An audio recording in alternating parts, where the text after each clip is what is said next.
This episode of the podcast is generously hosted by Progressive Equity Research. Visit their website at progressive-research.com. Hello, and welcome to episode 29 of the Desert Island Investor. This is an updated stock review of MPE, which will span 2 episodes.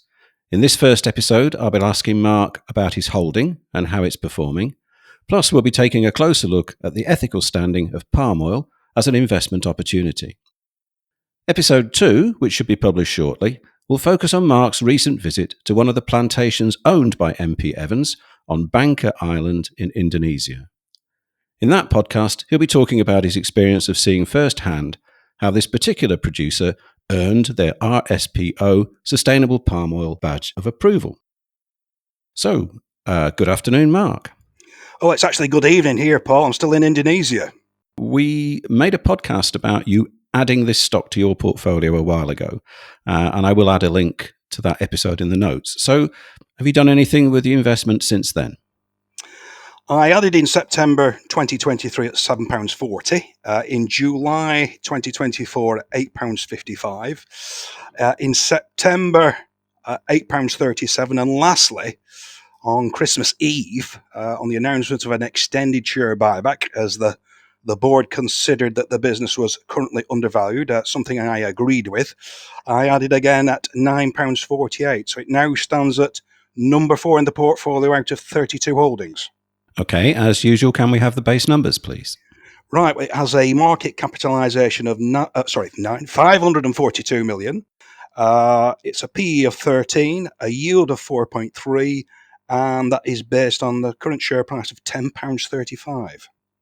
Now, in our previous podcast, you described MPE as something of a ghost in the investment space, and we're going to be looking at some of the potential reasons for that today. But it certainly is a bit of a hidden gem, isn't it? Well, it's far from a minnow. It's got a market cap of over 500 million, which I just mentioned earlier, but it gets very little coverage. Now, given their product, which many see as controversial, and perhaps we can give some much needed balance into this, a warranted balance, I think there's a reluctance to talk it up by the mainstream financial media, probably for fear of loss of sponsors and advertisers, etc. But I have no such considerations, and it's as though the company has, to use that word, cancelled. And I think it could be described as one of the best kept secrets on the stock market. And perhaps if this podcast does enhance the exposure, it may be to the detriment of being able to add again to my position at these, what I consider to be advantageous levels. So I may actually be working against myself. In 2023, MPE celebrated 150 years of trading, and you attended the AGM and celebratory lunch at the Mansion House in London. And last year, you attended their 2024 AGM. So how was that? Well, last year's was a return to the Tallow Chandler's Hall, another terrific historical venue, and that's right beside Cannon Street Station, which is very convenient. And that building dates back to 1476. The original hall was burnt down in the Great Fire, but the present building is quite modern. It only dates back to 1672. But I was impressed that the AGM was not just simply announced via an RNS, but I did receive a personalised letter from the company inviting me to attend, and that was a really nice personal touch. And at the event, I was very flattered to be received in the reception area by Peter Hadsley Chaplin, our chairman, and it was nice that he remembered who I was from last year. And I thought it was very well attended, perhaps in excess of 100, maybe 150 people. And what struck me was how many people knew one another. And the board seemed to know lots of the shareholders, and they seemed like they were long-term holders. And there were some of the team there from Indonesia. And it was a very warm, upbeat, positive event, which, given that the business has been doing well, makes it a lot easier. Fine buffet and refreshments laid on. But I think the board were genuinely delighted to see the event well supported, and they enjoyed the whole proceedings. And I've got to say that I think MPE are something of I've called it before, a PR masterclass. And I think other companies could learn a lot more from how they conduct themselves. You say that you always look for some form of tailwind with your investments. So where is it with MPE? The world vegetable oil market, of which palm oil accounts for 40%, has grown by 4% per year since 1990. And why do I think this will continue? Well, across the world, we have a developing consumer class, and the first products in their advancement are things like soap, toothpaste, food containing palm oil. These are processed foods, as we have populations that are working less on the land and less on in subsistence farming, and they're working on offices and factories, and they want some degree of convenience, just like we do. So the way that they're going to start living their lives is a familiar pattern that we can recognise, Paul. And MP Evans have a long track record of increasing their dividends. Yes, for over 30 years, they've maintained or increased their dividend. And in the most recent years, if you look at that graph, there really has been a step change in these, and they've been hiked quite considerably, which shows management's confidence in the future. Now, boards don't look to preside over an embarrassing dividend cut, so they don't generally stretch themselves on these advancements. And in the last few years, this performance has been aided and abetted by the modest but consistent share buybacks. Now, if you look at the annual report, which, let's remind ourselves, is over a year old now, it lists all the company's assets, and using an independent valuation gives the equity value at £14.59 per share. Now, MP Evans have been buying somewhere well south of this, so there will be a number of components in this year's calculation: number of hectares, the price of CPO, shares in issue, etc., etc. This track record is commendable because palm oil is a commodity. MP Evans have no control over the market price, and in one way, it's one less things to worry about. Why worry about something you can't control? But unlike other commodities, the supply is infinite. Petrocarbon oil, when it's gone, it's gone. Gold, silver, lead, mining companies, they're always depleting their supply. You've said previously that this is a simple business for you to understand with not a lot of moving parts. Yes, well, and I mean that as a compliment. They produce a single product from a single country, and they're in effect farmers and processors of palm oil.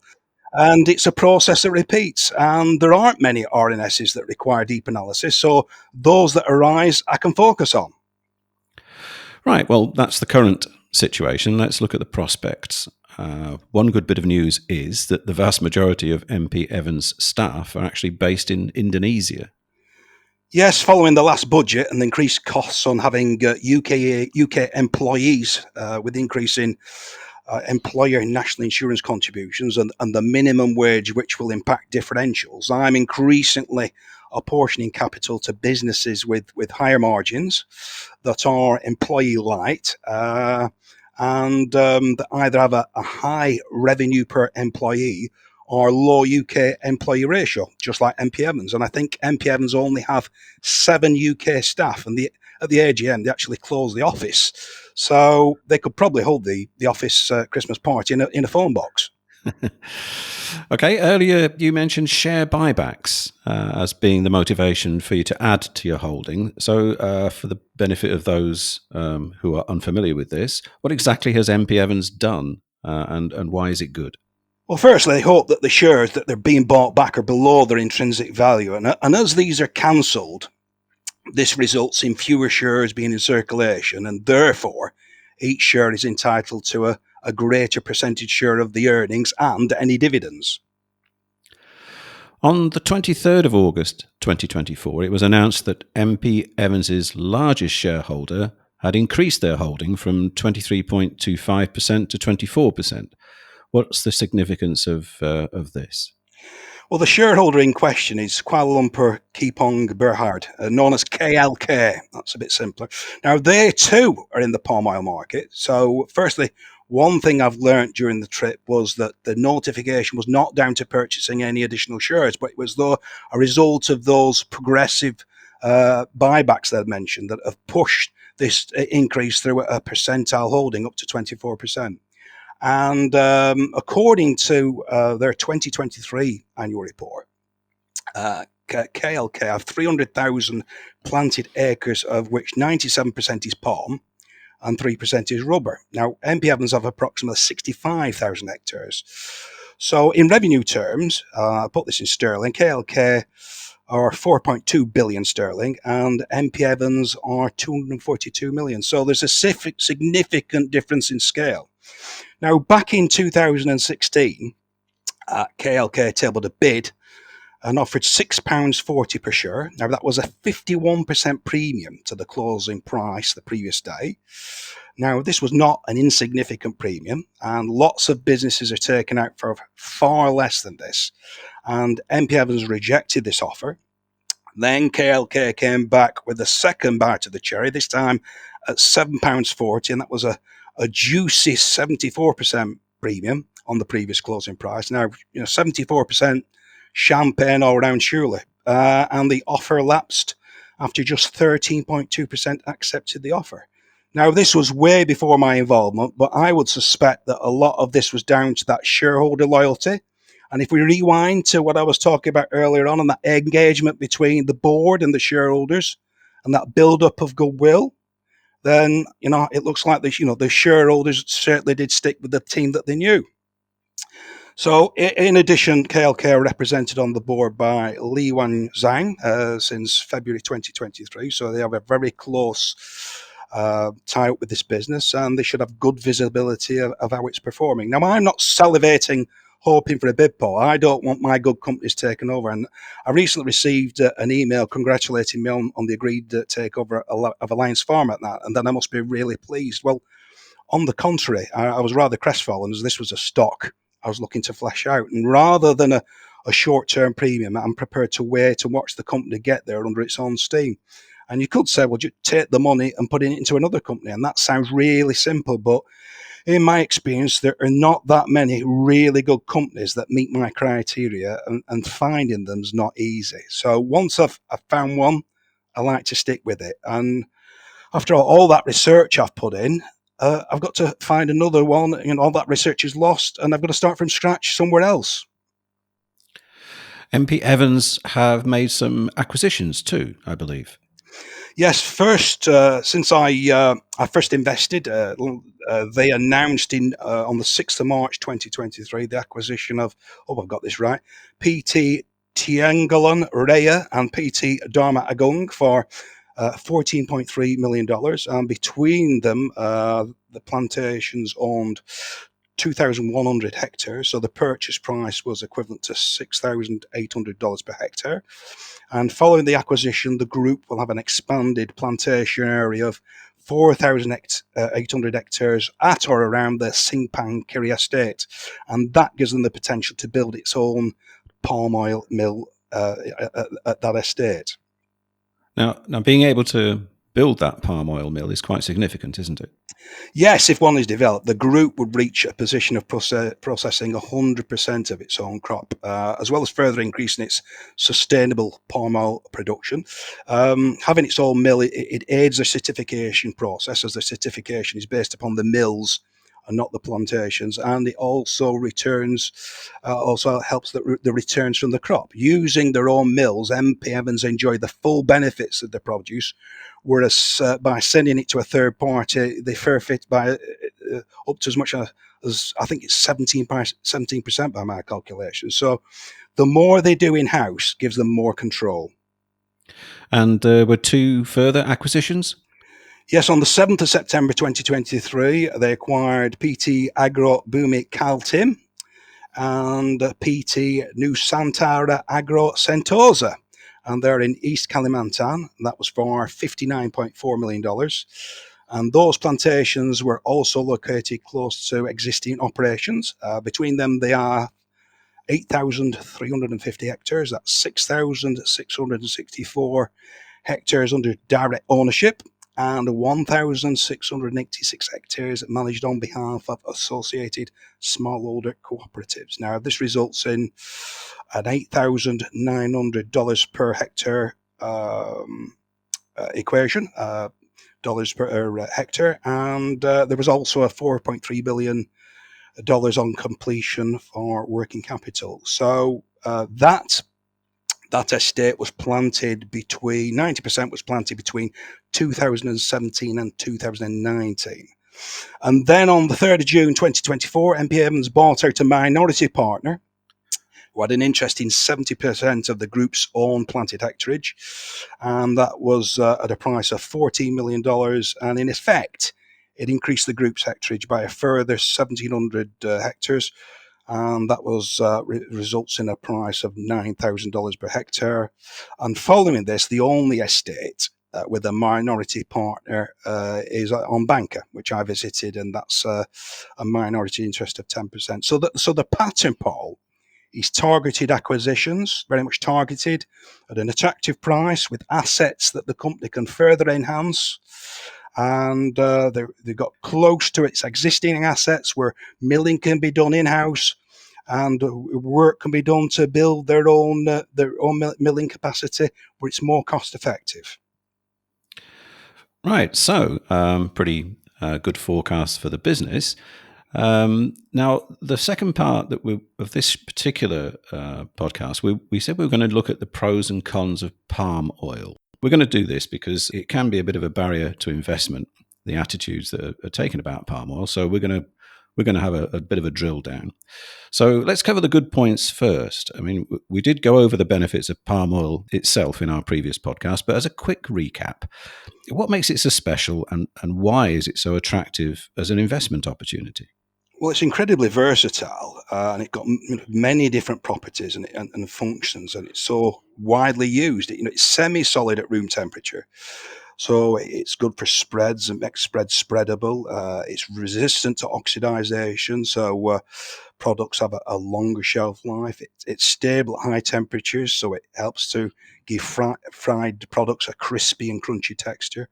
And it's also odorless in colour, so it doesn't look or smell bad and make the food smell or look bad. And in food use, palm oil is used to enhance the characteristics of shortenings, vegetable ghee, margarines, frying fats, ice cream, crackers, cookies and biscuits, cake mixes, icing, instant noodles, and non-dairy creamer. And in Asian and African countries, palm oil is used widely as a cooking oil, just as we might use sunflower oil or olive oil here in the UK. And it has many other uses other than just food. Yeah, palm oil and its derivatives are used in a large number of cosmetics, household cleaners, soaps. They were very useful during COVID. Candles, lotions, body oils and shampoos, skincare products. And as its name implies, the original palm olive soap formula was made entirely from palm and olive oils. So while palm olive soap no longer contains palm oil, Colgate Palmolive continues to use palm oil and its derivatives in all the Colgate products. And the use of palm oil for biodiesel production has also been steadily increasing due to the rising petroleum prices and concerns about global warming resulting from the burning of fossil fuels. And a quick supply chain explanation. Where does palm oil actually originate from? Well, according to the US Department of Agriculture, Indonesia and Malaysia account for 56% and 26% respectively. And then it's Thailand with 5%. Then Colombia, Nigeria, Guatemala, and Papua New Guinea, and a basket of other countries are all hugging the equator. And now it's indigenous to West Africa. And the 18th century French botanist Michel Adanson is credited with being the first person to visit the area and bring back seeds. And indeed, I had a conversation in a bar in Mauritius with a Ghanaian, and he was very aggrieved that the palm, which I'll try and give the Latin name, Elias guineensis, I hope I've got that right, was misappropriated and grown in other countries. So talk about holding a grudge, So for some reason, nobody ever seems to complain about bringing our friend the potato across from the Americas to the UK, Paul. Okay, so if you look at a map of the world, just south of Thailand, you'll find Indonesia. And it comprises the island of Sumatra and the adjacent Long Island string of Java. Above Java is Borneo, which is mostly Indonesian. And next to that is Sulawesi and the Moluccas Islands. The easternmost point of Indonesia is Western New Guinea. Now, in total, there's about 17,000 islands in that region, Mark. So where exactly are MP Evans plantations? Specifically, they're located in Simpang Kiri, Pankatan, Musirawas, and Kerasan, I hope I've got that right again, which are all found on the island of Sumatra. Then there's the single plantation on the island of Bangka. And then we've got plantations at Kota Bangun and the Bumi Mas, and they're in Kalimantan, which is the Indonesian portion of the island of Borneo. So there's no argument that for the indigenous people of Indonesia, the palm oil industry has certainly provided a considerable amount of work, and it has helped to alleviate poverty. Absolutely, and it's frustrating that more people can't grasp the massive benefit. For example, when our liberal elite are holding a dinner party in Eastern and talking about how ghastly the palm oil industry is, and how it should be expunged, let's take a look at its significance to Indonesia, where MP Evans has all its plantations, and as well as being versatile compared to other vegetable oils, that the oil palm is a very efficient crop, and it's able to produce high quantities of oil over small areas of land, over all year round, and this makes it an attractive crop for growers and smallholders, and they can rely on the steady income that the palm oil provides. Now, MP Evans employ around 12,500 people. Now, that might sound a lot, but MP Evans are quite a small player. According to the Stockholm Environment Institute, 16.2 million Indonesians are employed both directly and indirectly in the palm oil industry, and it represents 4.5% of their GDP. So, according to the IMF, GDP per capita in the UK is $52,423. Not too shabby, as they say in the States. Now, when I look for Indonesia, I had to scroll down and down and down. I thought I must have missed it several times. In comparison, Indonesia is just $4,981, less than 10% of ours. So, while we have the luxury of indulging ourselves, destroying this industry will be literally life and death to these people. Out will go this industry, and with it those jobs, and of course the local hospitals, medical centres and clinics that MP Evans provide, the creches and the estate schools and the houses. So be careful what you wish for, and I'm not sure how comforting it would be for your average impoverished Indonesian knowing that their plight is a byproduct of the greater good and helping the Western elite feel virtuous. So, perhaps they could gain some succor through knowing that the needs of the orangutans outweigh their own. Okay, so palm oil appears to be something of a wonder product with a massive market, but MP Evans claim to be producers of sustainable palm oil. So what exactly does that mean, and why would it be a good investment?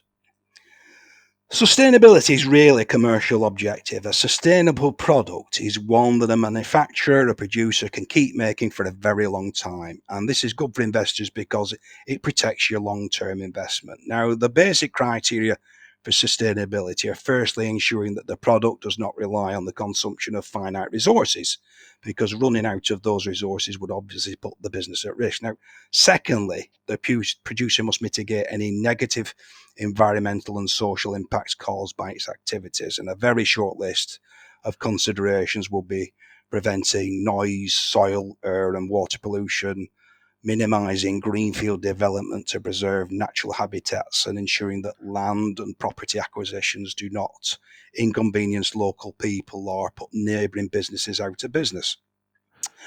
This is all required in addition to accepting good practices like providing good working conditions, health and safety, etc. Now, when investors are scrutinising an annual report, they often complain that these projects are expensive, but this activity really is critical if a company wants to avoid litigation, industrial action, bad press, or boycotts, all of which threaten the sustainability of the business and your investment.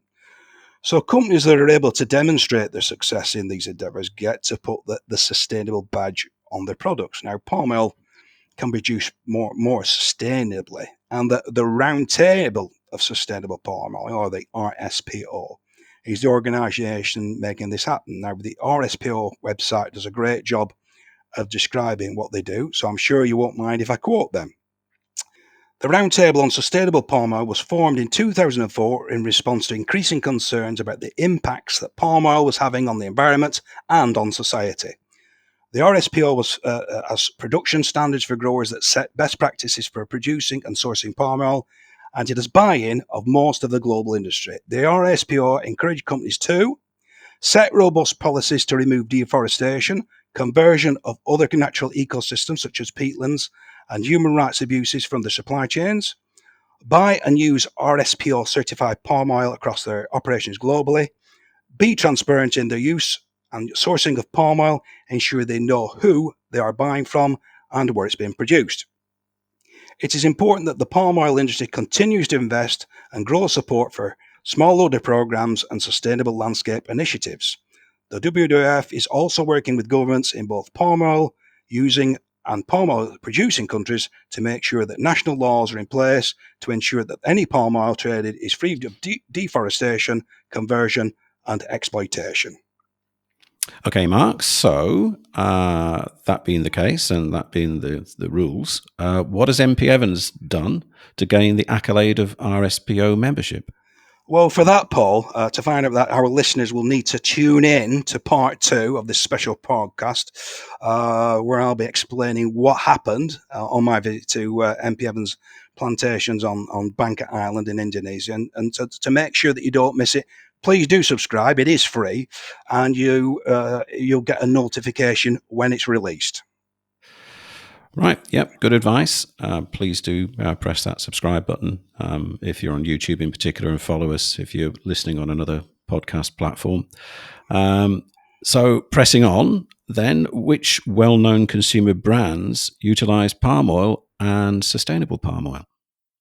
Well, obtaining a list of manufacturers that use palm oil isn't actually that difficult because they've been so frequently targeted by anti-palm oil activists. The problem is that looking at those lists, many manufacturers seem reticent to publish the source of their oil.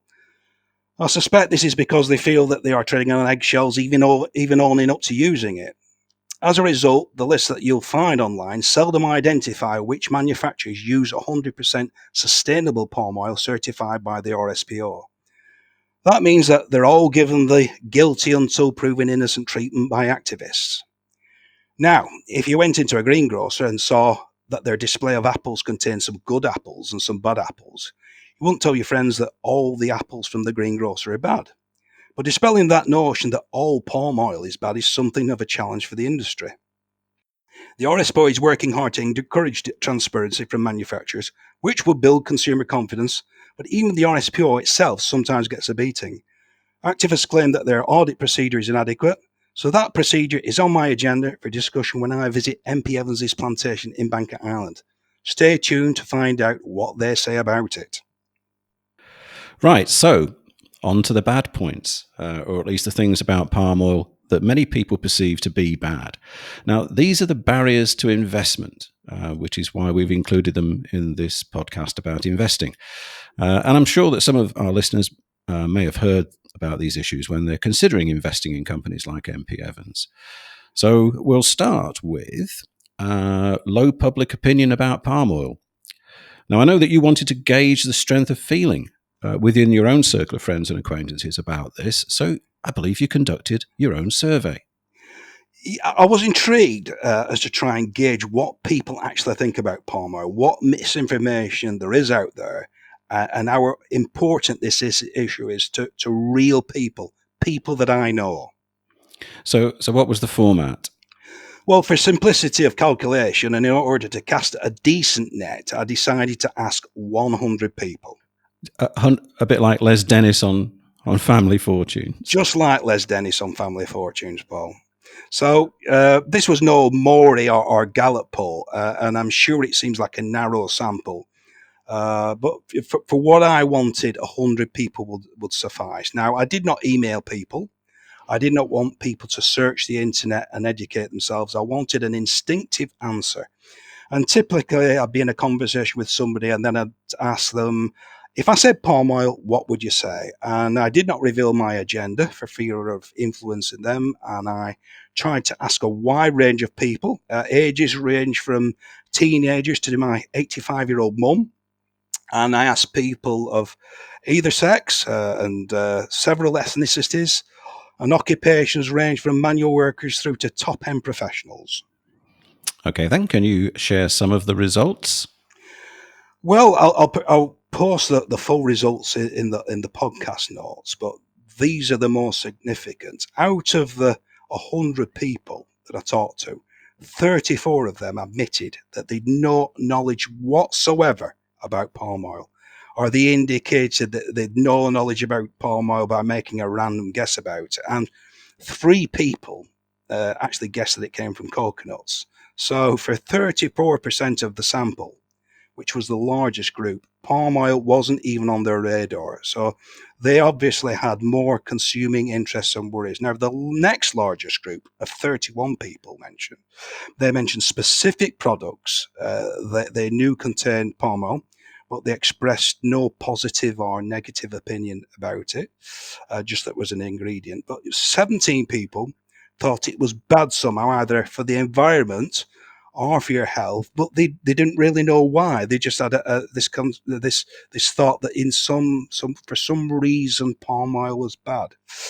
9 people confessed that they tried to shop palm oil free, and 3 people said, "Well, it must be bad because product say contains no palm oil." 15 people mentioned deforestation as being a problem. Only 5 people mentioned orangutans, and 4 people asked why the plantation could not just grow something else, some other crop other than palm oil. Really? Yeah, I don't quite follow the logic of that suggestion. I believe oil palm trees between it's like 5 and 9 times more productive than canola. That's rapeseed, isn't it?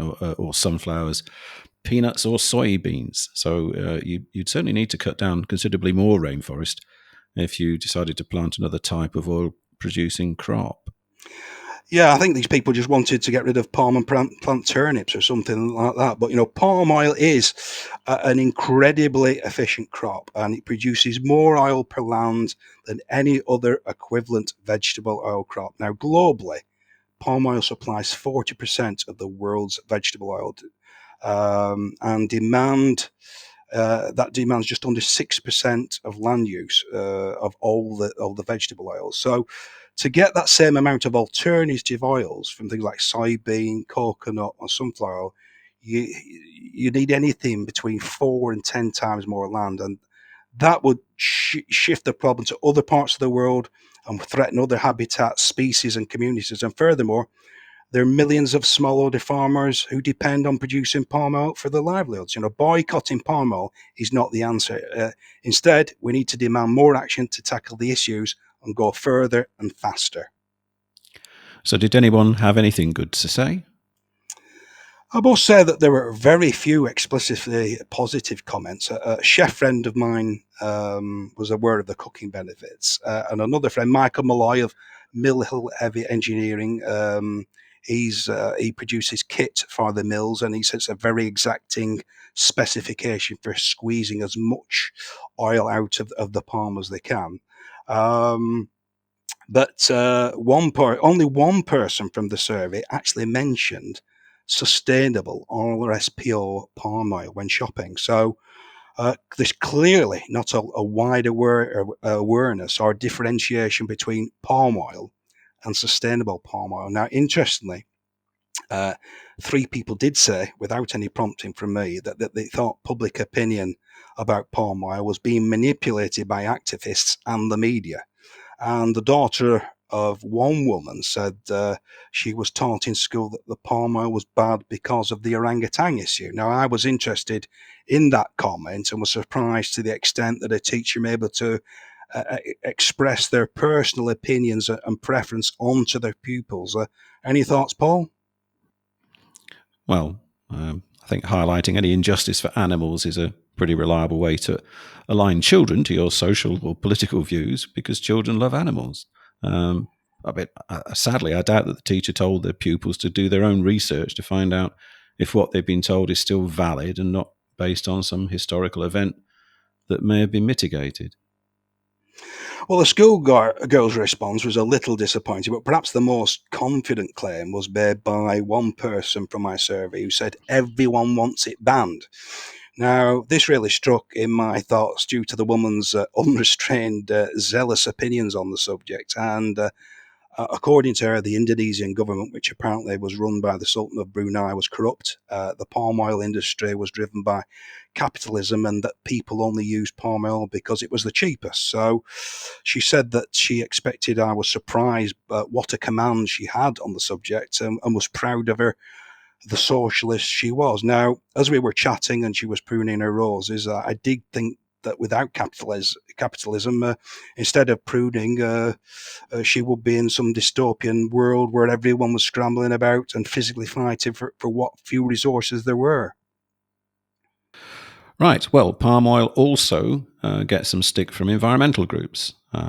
So let's get the ball rolling with the often heard criticism that oil palm is a monocrop or monoculture. So what exactly is that all about? Yes, it all sounds very sinister, but the definition is the cultivation of a single crop in a given area. Now, that's the nature of all modern farming. In the interests of maximising your resources and efficiency, we grow a single crop. We don't have a couple of 100 yards of potatoes, then green beans, and then turnips. Take a look at any UK arable farm. When I was at school and studying the Industrial Revolution with Mr. Spooner, what triggered it all was the move away from the highly inefficient open field system where farmers had a series of ties to enclosure.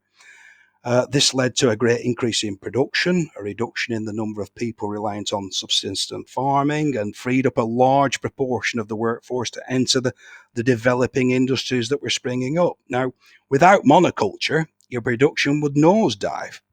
So, the result of this monoculture, palm produces 40% of the world's vegetable oil, using just 8% of the land devoted to vegetable oil production. And again, the whole environmental pressures, if you're designated land to palm oil production, you want to fully maximize this and not allow clearing unnecessarily land while leaving land fallow. Okay, on to our next environmental issue, which is orangutans. And it is widely accepted that they were historically displaced from their natural habitat by plantation development in Indonesia. But what's the current situation, and how is MP Evans involved in that today? Some of our most famous UK brands were established on the back of companies established during the Industrial Revolution. Now, that period in our history had quite a serious environmental impact, but British consumers don't boycott those brands now because of the historical behaviour of those companies. They buy products today based on how those companies behave today.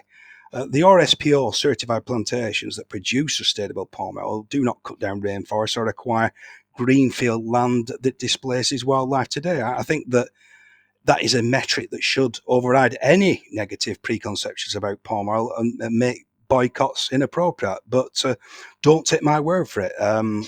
These comments are from the website of Whole Earth, a manufacturer of peanut butter that uses RSPO palm oil.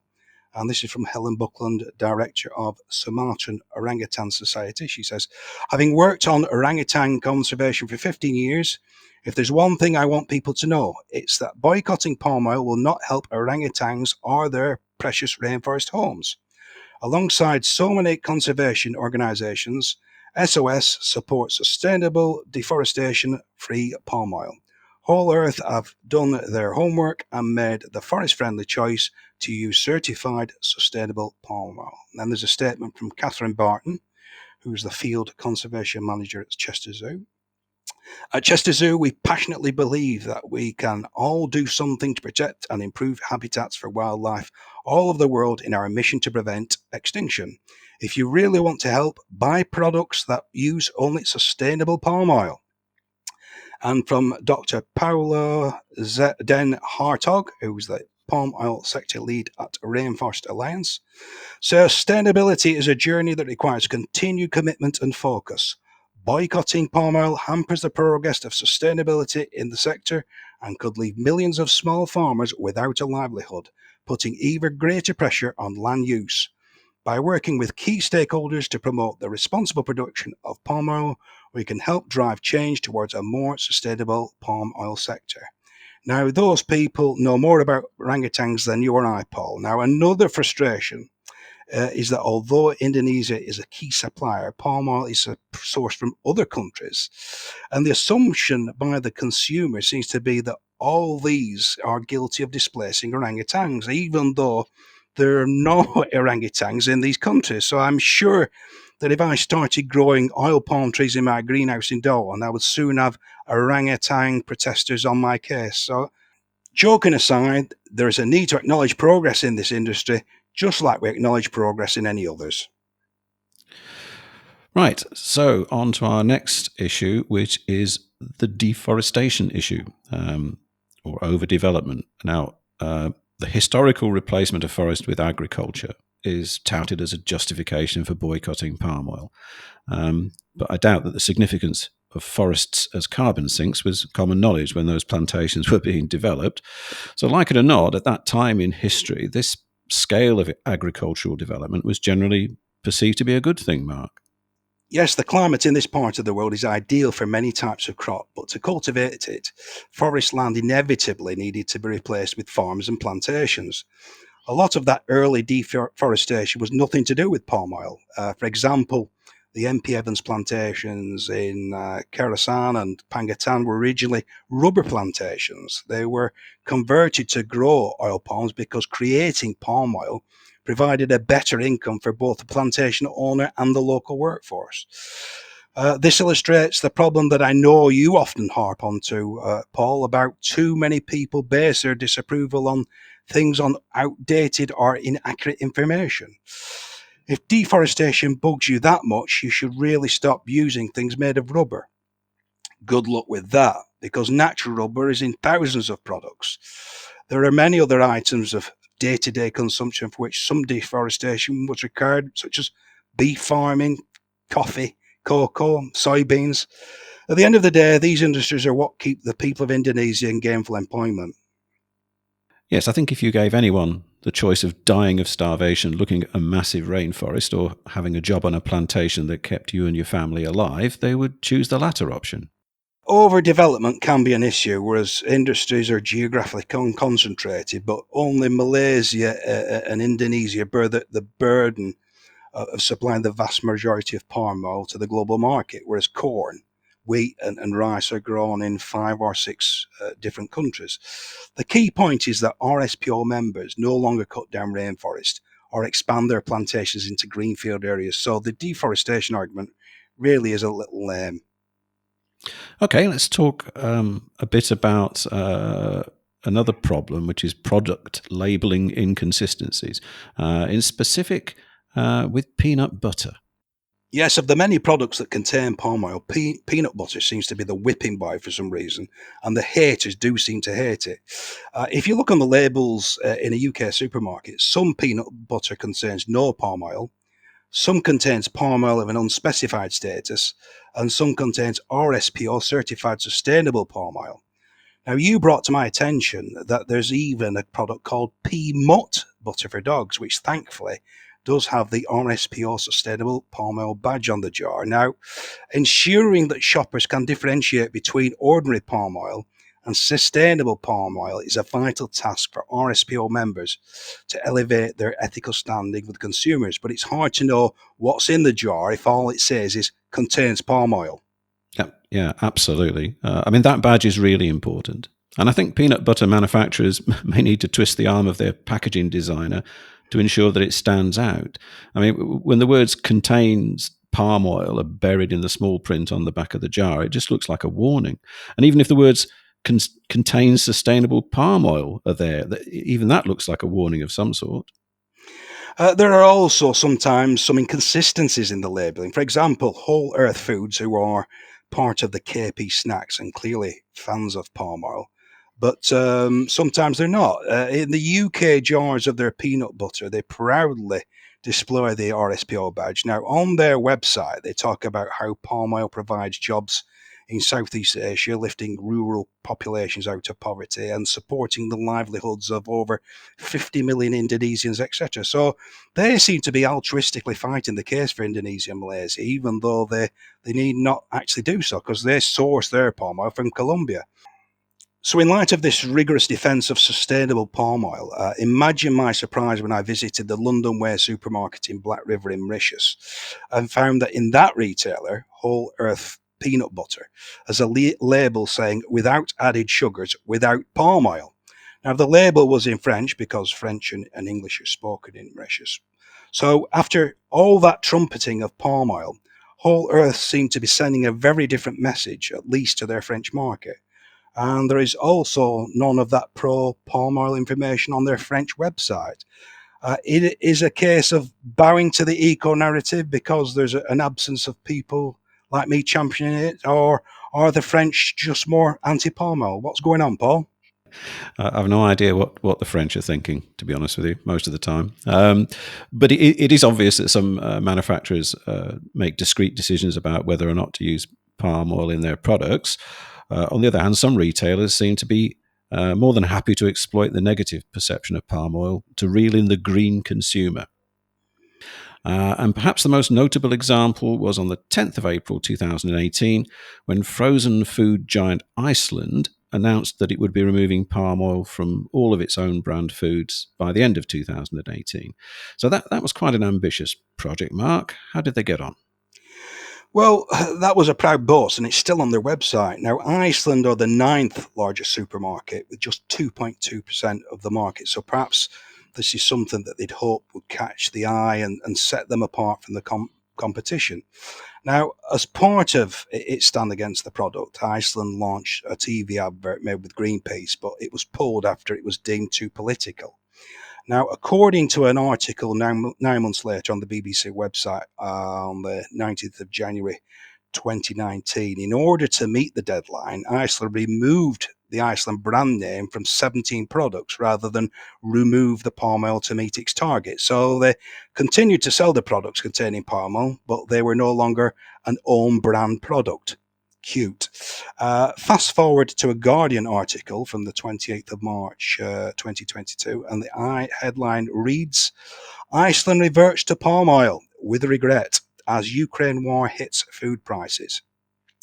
So, to quote the journalist from the article, it goes on to explain Iceland will temporarily return to using palm oil in some own label foods from June because the price of a key alternative, sunflower oil, has soared by 1,000% during the war in Ukraine. The retailer's boss, Richard Walker, has announced in a blog that he was making a U-turn with huge regret.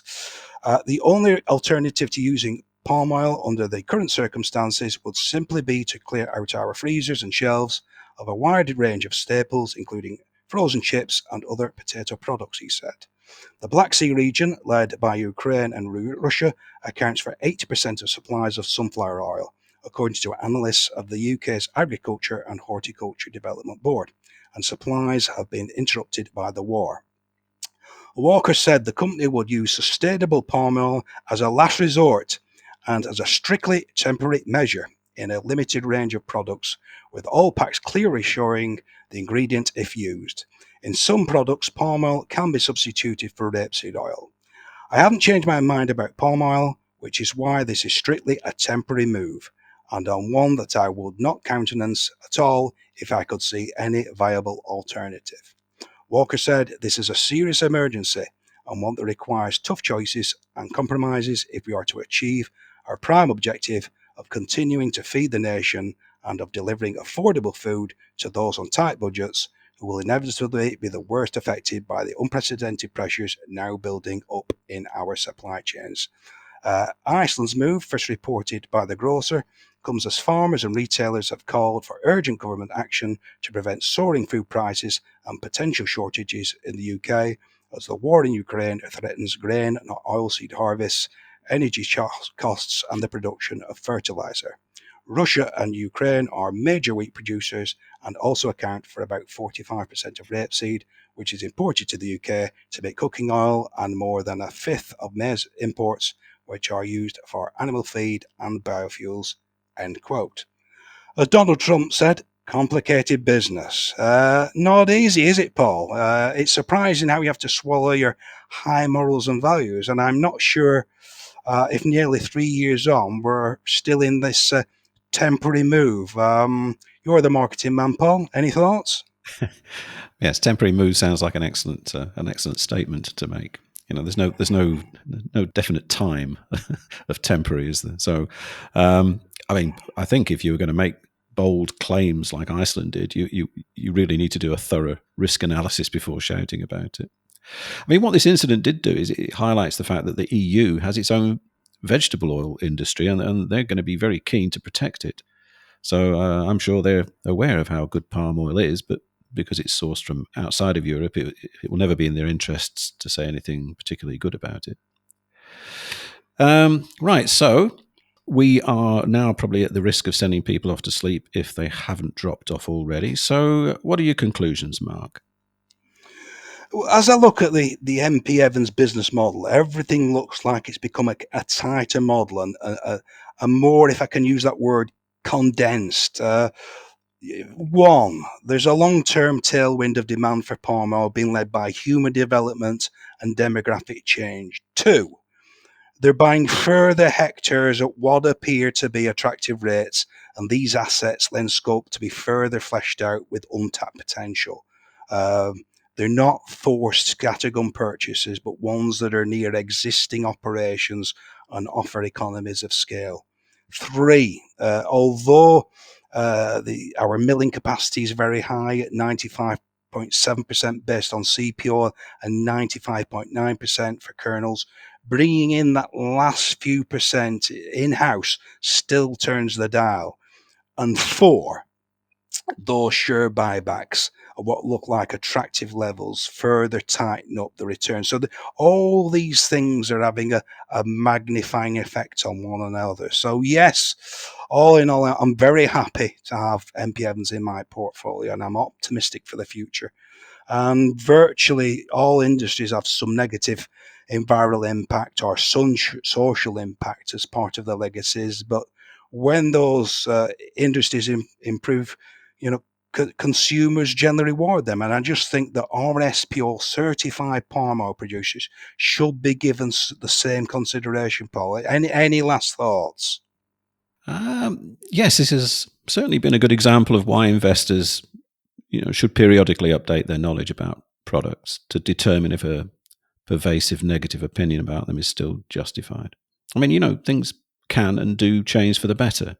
As you've said yourself many times, Mark, do your own research. Anyway, that's all for this episode. Thanks very much for listening. And please don't forget to subscribe or follow our channel to catch part 2 of this special 2-part podcast. Now, that should be a very interesting follow-on from this one, because Mark will be revealing what happened when he visited an MP Evans palm oil plantation on Bangka Island in Indonesia to discover how they earned their RSPO Sustainable Palm Oil certification. See you next time.